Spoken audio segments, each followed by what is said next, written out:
पहलगाम आतंकी घटना और भारत पाकिस्तान के बीच तनातनी का माहौल है और इसके बीच कल पूरे देश में सिविल डिफेंस डिस्ट्रिक्ट में मॉक ड्रिल का आयोजन किया जा रहा है। इस आयोजन से पहले 1971 में इस तरह का ही मॉक ड्रिल किया गया था। 1971 यानी कि बहुत सालों पहले, यानी कि लोगों को अभी पता भी नहीं है कि यह मॉक ड्रिल क्यों कराया जा रहा है, उस वक्त में कैसे हुआ था। अभी हमारे साथ वरिष्ठ पत्रकार रामनारायण जी हैं। रामनारायण जी, ये बताइए कि 1971 में इस तरह के मॉक ड्रिल किए गए थे, अब उसके बाद कल ऐसा हो रहा है। सबसे पहले जनता दर्शक ये जानना चाहते हैं कि 1971 में किस तरीके का मॉक ड्रिल किया गया था। देखिए, जब युद्ध की स्थितियां बनती हैं तब सरकार मॉक ड्रिल करती है, सुरक्षा इंतजाम करती है। 1971 में हम 1965 से सबक सीखे हुए थे, तो हमने पहले तैयारी कर ली। युद्ध की स्थितियाँ पहले से बनने लगी थी और जब पाकिस्तान ने अटैक किया दोनों मोर्चों पर, पश्चिमी पाकिस्तान और पूर्वी पाकिस्तान, तब बांग्लादेश नहीं बना था और युद्ध के बाद हमने बांग्लादेश बनाया था। तो पाकिस्तानी हमलों से निपटने के लिए 3 दिसंबर को पाकिस्तान के बहुत सारे एयरक्राफ्ट ने कई जगह हमला किया था, बमबारी की थी, आगरा तक पर बम गिरे थे।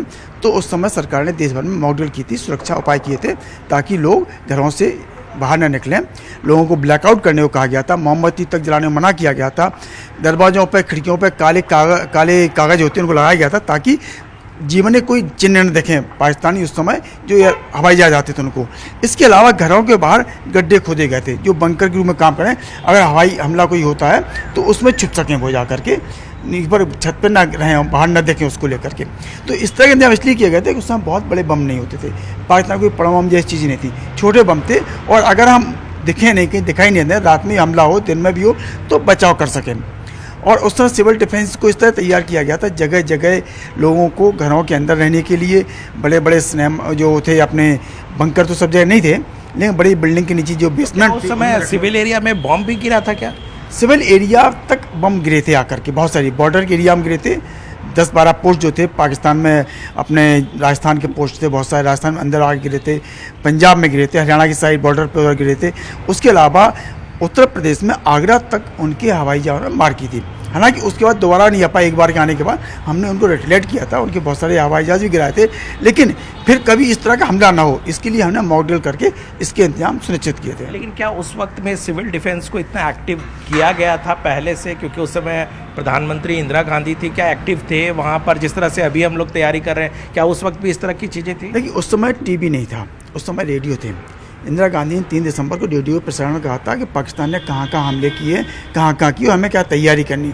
तो पूरा देश रेडियो पर सुनता रहता था, आकाशवाणी के जरिए समाचार आते थे, बुलेटिन आते थे, उनको सुन के हमें जानकारी मिलती थी और उसी हिसाब से तैयारी की जाती थी।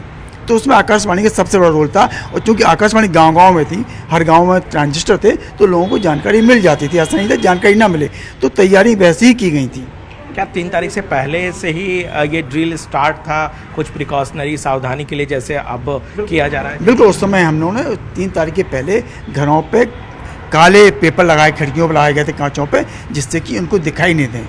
तैयारी पहले कर ली थी। बाद में जब अटैक हो गया उसके बाद हमने गड्ढे भी खोदे गए थे बहुत सरकारी कॉलोनी के आसपास, जहाँ दिखती थी दिल्ली जगह जगह के एल टाइप के गड्ढे खोदे गए थे, उनमें लोग छुप सकते थे। इस तरह तैयारी भी की गई थी। दिल्ली में भी तैयारी हुई थी?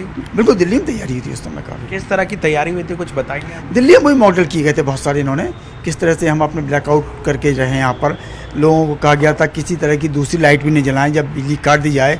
और इसके अलावा उन्होंने गड्ढे खोदे गए थे, लोगों को बिल्डिंग के अंदर रहने के लिए कहा गया था। इस तरह की आवाज़ सायरन बजने के बाद, सायरन बजे स्कूलों में लोग भागते थे, जैसे आसपास जैसे बहुत सारे स्कूल थे, उन आसपास चर्च हो, गुरुद्वारा हो, मंदिर हो, तो उधर जाएँ वो। रामनाथ जी, लोगों का पार्टिसिपेशन कैसा था, क्योंकि वो बहुत बड़ा अपने आप में युद्ध था 1971 का, उस समय लोगों का सहयोग किस तरीके से इस पूरे मसले पर था? नहीं, उस समय बहुत ज़्यादा डर का माहौल नहीं था, लेकिन अलर्टनेस तब भी थी, लोग तैयारी करते थे। और उस समय हमारे जो भी स्कूल वगैरह में सबसे चलते थे, स्कूल बंद नहीं किए गए थे, तो स्कूलों को भी बताया गया था कैसे काम करना है, कैसे करना है, क्या बचाव करना है, क्योंकि उस समय बहुत सारे स्कूलों में हमारे टेबल कुर्सी भी नहीं होती थी, शहरों की बात अलग है। तो बच्चों को इस तरह तैयार किया गया था, कहाँ कैसे आपको छुपना, क्या करना है, वो तैयारी सब की गई थी उस समय। धन्यवाद। तो ये थे वरिष्ठ पत्रकार और उन्होंने साफ तौर से बताया कि 1971 में किस तरीके से मॉक ड्रिल कराया गया था और वाकई उस समय सोशल मीडिया, टीवी इन सब का अभाव था, ये सारी चीज़ें नहीं थी, लेकिन दूरदर्शन और रेडियो के जरिए किस तरह से लोगों को जागरूक किया जाता और यही वजह है कि उस युद्ध में जिस तरह से भारत को बड़ी सफलता मिली थी आज भी याद किया जाता है। कैमरामैन सोनू मंडल के साथ अनूप गुप्ता, न्यूज़ 18 नेटवर्क, दिल्ली।